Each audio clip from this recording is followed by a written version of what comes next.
আসসালামু আলাইকুম। সুপ্রিয় এইচএসসি 2026 সালের এইচএসসি পরীক্ষার্থীরা, আজকে আমরা রসায়ন দ্বিতীয় পত্রের নির্দেশক নিয়ে আলোচনা করব। তোমাদের অনেকেরই যে রসায়ন দ্বিতীয় পত্রের অ্যাসিড ক্ষারক যে নির্দেশকগুলো আছে এগুলো হয়তো তোমাদের ঘুরপাক খায়। তো আমরা কিভাবে এটা খুব সহজেই এই অ্যাসিড ক্ষারক নির্দেশকগুলো কোনটা অ্যাসিডের নির্দেশক কোনটা ক্ষারের নির্দেশক খুব সহজে মনে রাখতে পারি আজকে আমরা দেখব। আশা করি 2026 সালে তোমাদের রসায়ন দ্বিতীয় পত্র পরীক্ষা থেকে এই অ্যাসিড ক্ষারক নির্দেশক থেকে একটি এমসিকিউ ইনশাল্লাহ থাকবে। ওকে, দেখি আমরা তোমাদের বইতে মোট যে কয়টি নির্দেশকগুলো আছে আমরা সেগুলোই নিয়ে আসার চেষ্টা করেছি। দেখো আমরা কি খুব সহজে কিভাবে মনে রাখতে পারি। প্রথমের দিকে আমরা রাখছি, এটা একটু ছন্দের মতো, তবে বেশি বড় না, ছোটই আছে, তোমাদের মনে থাকবে বলে আশা করি। দেখো, প্রথমে মনে রাখবা মিলাহক। মিলাহক এটার মাধ্যমে কি কি মনে রাখবা, এটার মধ্যে রাখবা। দেখবা এখানে আছে ময়রাশি, এখানে আছে ময়রাশি, তাহলে ময়রাশিতে ময়রাশিতে মিল, মিলার ময়রাশিতে মিথাইল রেড, মিথাইল অরেঞ্জ। এখন দেখো যে তাহলে এখানে কি আছে, মি আছে, এখানেও মি। আর প্রথমে যে রংটা পাবা এই রংটা হবে অ্যাসিডীয় মাধ্যমে, এবং পরের যে রংটা পাবে এটা হবে বেজের অর্থাৎ ক্ষারের মাধ্যমে। তাহলে দেখো লয়াকারে এটা লাল, হলুদ, হকতে হলুদ। তাহলে মিলা মিথাইল অরেঞ্জ, মিথাইল রেড, এটার রং কিরকম হবে, অ্যাসিডীয় মাধ্যমে, অ্যাসিডীয় মাধ্যমে হবে লাল, এবং ক্ষারীয় মাধ্যমে কত হবে, কি হবে, হলুদ। এবং আরেকটা আছে ব্যতিক্রম, তো ব্যতিক্রমটা আমরা একটু পরে দেখব। ওকে, দেন তারপরে একটু মনে রাখবা যে রেড হলো লাল। দেখো এটা রেড হলো লাল, কি কি মনে রাখবা, দেখবা যে নামের শেষে রেড আছে। দেখো নামের শেষে রেড দুইটা আছে, একটা ক্রিসল রেড আর একটা ফেনল রেড। তাহলে যখনই রেড পাবো নামের শেষে, তাহলে সেটা আমাদের অ্যাসিডীয় মাধ্যমে কি হবে, অ্যাসিডীয় মাধ্যমে হলুদ, এবং বেজের মাধ্যমে সেটা কি কোন ধরনের রং দেবে, লাল। তাহলে আমাদের রেড হলো লাল, নামের শেষে যদি কি পাই, রেড পাই, তাহলে পরে অ্যাসিডীয় মাধ্যমে কি হবে, হলুদ, আর বেজ অর্থাৎ ক্ষারীয় মাধ্যমে হবে লাল। দেন তারপরে আসি ব্লু হলো নীল। দেখো ব্লু হলো নীল অর্থাৎ থাইমল ব্লু, আর একটা আছে গিয়ে আমাদের ব্রোমোথাইমল ব্লু। তাহলে পরে দেখো যে থাইমল ব্লু আছে দুইটা, এখানে একটা আছে, এখানে একটা আছে। এখন কোনটার ক্ষেত্রে আমরা ইউজ করব, দেখো এই অম্লীয় মাধ্যম যেটা আছে এটার ক্ষেত্রে হবে এখানে যেটা থাইমল ব্লু অম্ল লেখা আছে এটার মাধ্যম হবে কি, লাল, এবং এটার বেজের মাধ্যমে কি হবে, হলুদ। আর এখানে যেটা থাইমল ব্লু আছে এটা ক্ষারের ক্ষেত্রে হবে তোমার হলুদ, এবং অর্থাৎ ব্লু হলো নীল, এই ব্লুটা হলুদ হবে অ্যাসিডীয় মাধ্যমে, এবং ক্ষারের ক্ষেত্রে হবে কি, নীল। এবং আর একটা আছে কি ব্রোমোথাইমল ব্লু। দেখো এখানে ব্লু আছে, তাহলে ব্লু হলো কি, নীল। তার মানে আমরা মনে রাখবো নামের শেষে যদি ব্লু পাই তাহলে সেই ক্ষেত্রে থাইমল ব্লু এটা অম্ল, সরি থাইমল ব্লু ক্ষার, এটা হলে অ্যাসিডীয় মাধ্যমে কি হবে, হলুদ, আর ক্ষারীয় মাধ্যমে কি হবে, নীল। এবং ব্রোমোথাইমল ব্লু এটা অ্যাসিডীয় মাধ্যমে হলুদ এবং ক্ষারীয় মাধ্যমে নীল। দেন আমাদের আর দুইটা আছে, এই দুইটা তোমরা অনেকে পড়েছো যে লিটমাস পেপার, এটা 9 10 পড়ে আসছো, এটা অ্যাসিডীয় মাধ্যমে হবে লাল, এবং ক্ষারীয় মাধ্যমে হবে কি, নীল।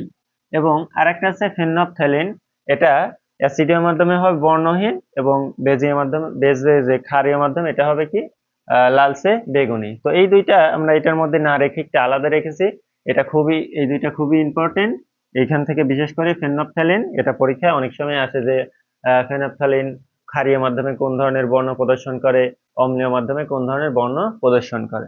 দেন তারপরে এমসিকিউ আসার মতো যেটা আছে যে তোমার হয়তো আসতে পারে শক্তিশালী অ্যাসিড এবং শক্তিশালী ক্ষার আছে, তার মধ্যে কোন ধরনের নির্দেশক ব্যবহার করা হবে। যেহেতু দুইজনই শক্তিশালী, তাহলে পরে এইখানে অর্থাৎ শক্তিশালী অ্যাসিড এবং শক্তিশালী ক্ষারের ক্ষেত্রে সকল ধরনেরই নির্দেশক ব্যবহার করা সম্ভব। দেন আসি উইক উইক অ্যাসিড এবং উইক বেজ, অর্থাৎ দুর্বল অ্যাসিড এবং দুর্বল ক্ষারের ক্ষেত্রে, যেহেতু দুইজনই দুর্বল এদের মধ্যে কোনো ধরনের নির্দেশকই ব্যবহার করা যাবে না, অর্থাৎ ব্যবহার করতে পারবে না। 2 নম্বরে আসি যে strong acid, strong weak base, অর্থাৎ শক্তিশালী অ্যাসিড এবং দুর্বল ক্ষারের মধ্যে এখানে ব্যবহার হবে মিথাইল যেগুলো আছে, অর্থাৎ মিথাইল অরেঞ্জ আর মিথাইল রেড। মিথাইল অরেঞ্জ আর রেড, এই মিথাইল অরেঞ্জ আর রেড কোথায় ব্যবহার হবে, শক্তিশালী অ্যাসিড এবং দুর্বল ক্ষারের ক্ষেত্রে। দেন আসি দুর্বল অ্যাসিড এবং শক্তিশালী বেস। তো শক্তিশালী বেজ অর্থাৎ ক্ষারের মধ্যে ব্যবহার হবে দুইটা, একটা আছে তোমার ফেনফথ্যালিন আর একটা হচ্ছে গিয়ে থাইমাল ব্লু ক্ষার। তো তোমাদের এখান থেকে দিয়ে দেবে এমসিকিউ, হয়তো সোডিয়াম হাইড্রক্সাইড প্লাস HCl নিচের কোনটি নির্দেশক ব্যবহার করা হয়, দেন তারপরে তোমার দুর্বল অ্যাসিড দিল CH3COOH প্লাস সোডিয়াম হাইড্রক্সাইড নিচের কোন নির্দেশকটি ব্যবহার করা হয়। তোমরা এইখান থেকে আহ, ভালোভাবে এই তিনটা একটু মনে রাখবা, দেখবা এখান থেকে তোমাদের এমসিকিউ পরীক্ষায় ইনশাল্লাহ শিওর থাকবে। তোমাদের যে নির্দেশকগুলো দেখানো হলো, তো নির্দেশকগুলো এই তিনটা ছন্দের মাধ্যমে একটু মনে রাখবা। নীলা হক, রেড হলো লাল এবং ব্লু হলো নীল। তো এটার মাধ্যমে তোমরা সবগুলো নির্দেশকের অ্যাসিডীয় মাধ্যমে এবং ক্ষারীয় মাধ্যমে রঙগুলো বর্ণগুলো আলাদা করতে পারবা। তো উম, এখন তোমাদের পিএইচ এর যে একটা পরিবর্তন পরিসর আছে, তো এটা কিভাবে মনে রাখবা? দেখবা যে তোমরা যদি পারো তাহলে এই যে ইয়াটা আছে, মানে সিরিয়াল ওয়াইজটা আছে, phenolphthalein, thymol blue, cresol red, phenol red, bromothymol blue, litmus methyl red, methyl orange, thymol blue. তো এগুলো একটু সিরিয়াল ওয়াইজ যদি মনে রাখতে পারো তাহলে তোমাদের ক্ষেত্রে অনেকটা সুবিধা হবে। এটা কিভাবে মনে রাখবা? দেখো, এইখানে আমরা নিচ থেকে আসবো, দেখো এটা কত আছে, 1.2। তো এটাকে যদি আমরা ডাবল করি তাহলে কত হবে, 2.4। দেখো এটা, অর্থাৎ এটা মনে রাখবো আমরা 2.4 নাই, তাহলে এটা আছে কত, 3। দেন তারপর আছে কত, 4। তারপর 5 নাই, 6 আছে, 6 কয়টা, তিনটা 6। দেন তারপরে আছে 7, 8। তারপরে আছে কত, 8। এটা 8.2। আমরা তাহলে কোনটা মনে রাখবো? প্রথম মানটা মনে রাখবো, দ্বিতীয় মানটা মনে না রাখলেও প্রথমটা মনে রাখবো। প্রথমটা কত আছে, 1.2। তারপরে কত আছে, টু, তার 1.2। তাহলে এটা আমরা দেড় ধরি। 1.5 যদি ধরি তাহলে 1.5 হবে। তাহলে 3, 4, 5 নাই, 3টা 6। দেন তারপরে কত আছে, 7। তারপরে 2টা 8। যেহেতু প্রথমে এটা পাচ্ছি এই জন্য 0, তারপরেটা কি হবে, বেশি হবে। তাহলে এইভাবে একটু মনে রাখবা, অর্থাৎ এই সিরিয়ালটা একটু মনে রাখার চেষ্টা করবা। দেন তারপরে আসবে এটার, তাহলে কত হবে, 1 থেকে শুরু হবে। তারপরে কত আছে, 2 নাই, 3 আছে, 4। তারপরে কি আছে, 5 নাই, 3টা 6। দেন তারপরে কত মনে রাখবো, 7। এবং 7-এর পরে কত আছে, 2টা 8। তাহলে আবার আমি একটু বলি তোমাদের, তাহলে সিরিয়ালটা একটু মনে রাখবা। আর নিচ থেকে আসবা, নিচ থেকে এসে কত, 1 থেকে শুরু করবা। তারপরে কত, 3। তারপরে 4। তারপরে 3টা 6। তারপরে কত আছে, 7।